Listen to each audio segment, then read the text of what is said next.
Hey, this is Sully for Antisocial News Body Count Report for Tuesday, the 12th of September, 2017. This is a late upload. I apologize, but we're going to show some of the stories that you may have missed from around the world with people fighting for or losing their lives. And here is starting out with a fighting for their lives story. Israel, who is always fighting for their lives, threatened on all fronts, even around the world, are doing military exercises for a Hezbollah surprise attack. Now, if you're not familiar with the dynamic of who is against Israel, Hamas, which is a predominantly Sunni-backed organization, is both within Israel as the Palestinian Authority, who has attacked Israel several times, is threatening again, and Hezbollah, which is a Shia organization to the north, predominantly to the north. It's all over the place as well, and they are threatening Israel at all times, as well as many other organizations. So check this story out to see the steps that Israel is taking to protect itself against annihilation. Moving on to Manila Times. Very sad situation of a baby dying as a riprap collapses in Lucena. So this is something I had to look up. I've never heard the term riprap. Basically what they're discussing here is a landslide. Riprap is basically geography, like stones or rocks on the side of a hill, from what I understand. And it collapsed, nearly burying a large number of people, the whole family. So this is another story of how infrastructure is scary. It can fail. And we will have a follow-up on that in the United States and the Caribbean with Irma. But this is just a sad one-off situation. Moving on to the Rohingya crisis. Many more lives at risk here in this situation. The UN warns of ethnic cleansing of Myanmar Muslims. Now, there has been a huge issue going on here in formerly known as Burma country, Myanmar. The situation in Myanmar is a textbook example of ethnic cleansing, the United Nations said on Monday, as the number of Rohingya Muslims fleeing Myanmar for Bangladesh topped 300,000. The UN warning came as it emerged the Dalai Lama had written to Aung San Suu Kyi, urging Myanmar's de facto civilian leader to find a peaceful solution to the crisis in the mainly Buddhist country. The Rohingya, a stateless Muslim minority, have faced decades of persecution in Myanmar, where they are regarded as illegal immigrants. Okay, so check this story out. This is a very confusing story in that Myanmar's leader was said to be this great peacemaker, and then this situation comes up, and I'm really only hearing.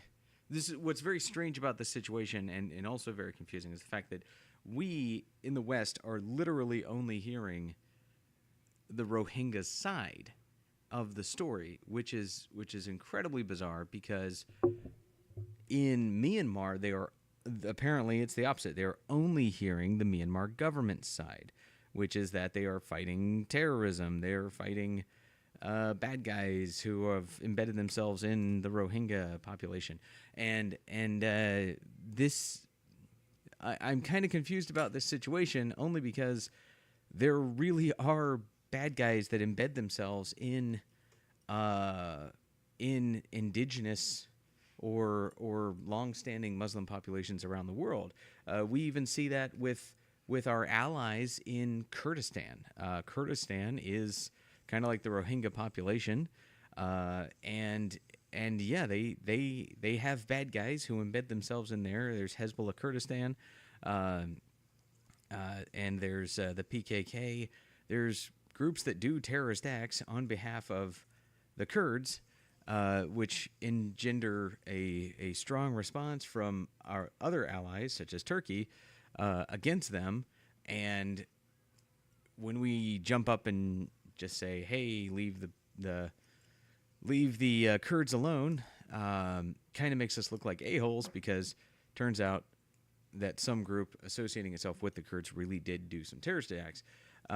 So that's why I would like to see both sides of the situation, not because I want to see a genocide happen. I definitely don't want to see a genocide happen, but what I want isn't what matters. What matters is that we know all the facts in the situation, that we actually get the news and not just one side of the story, which we are hearing the Rohingya side, which is good that we're hearing that, but I would like to hear Myanmar side as well.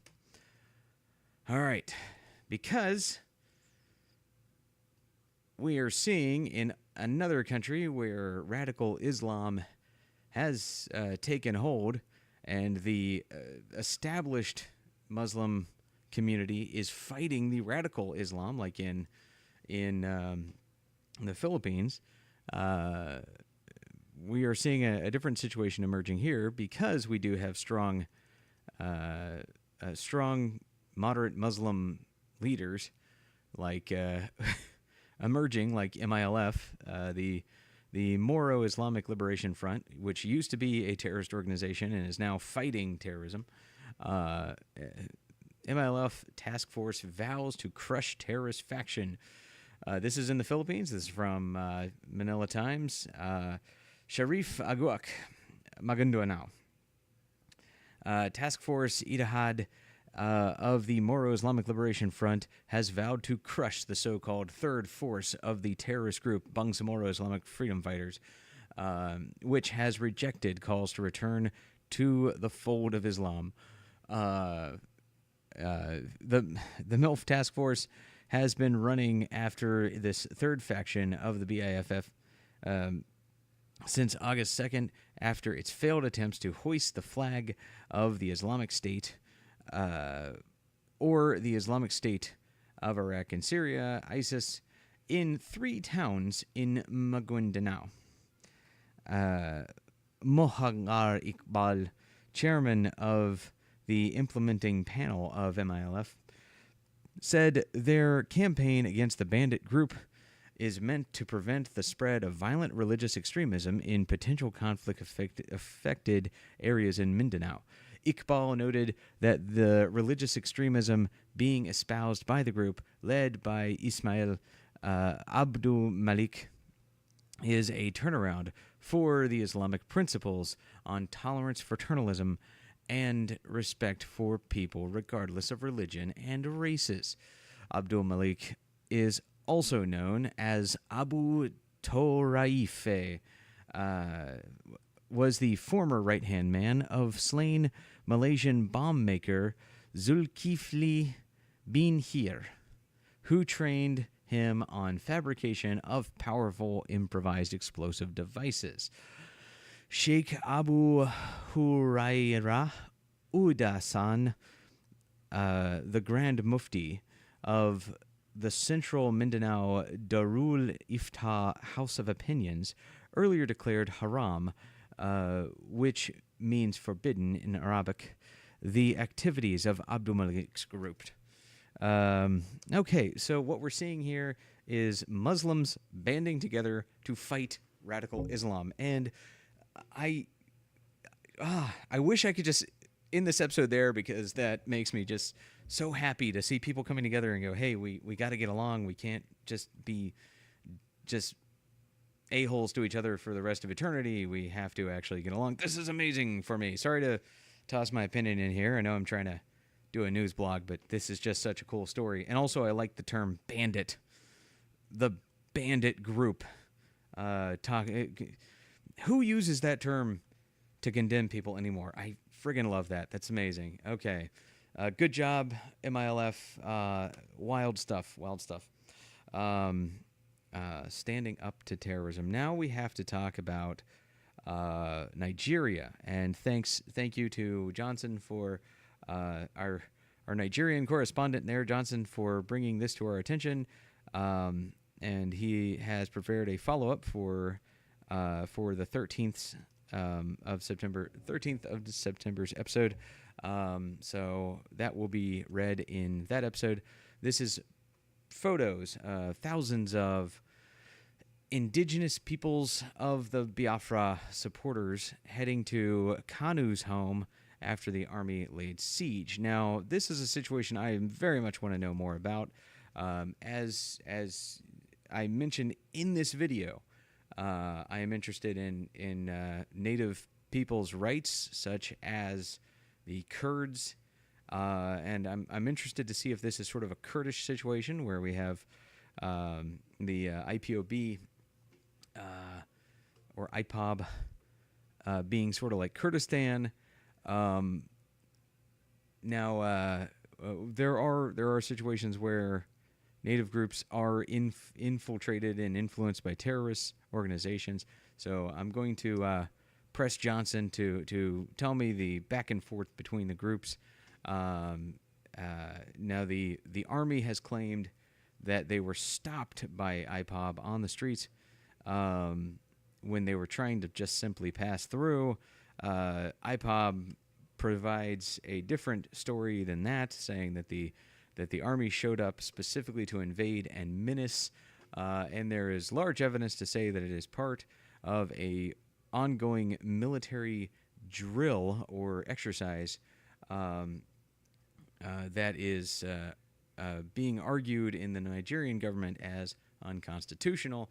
So this is a layers upon layers human rights and human life story. So check it out. This is out of the Vanguard, Nigeria. I'm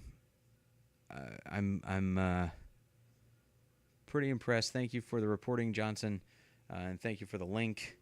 And I think that's going to be it for the 12th. Stay tuned. Shortly after, there will be another upload for the 13th. This is Sully for antisocialnews.com, and everybody stay safe out there. Remember, if news doesn't involve human life, it's not really news. So keep that in mind. Look for real news. Look through the crap, through the opinion pieces, through the celebrity interest stories, and look for real news. Just don't take my word for it. Just do it.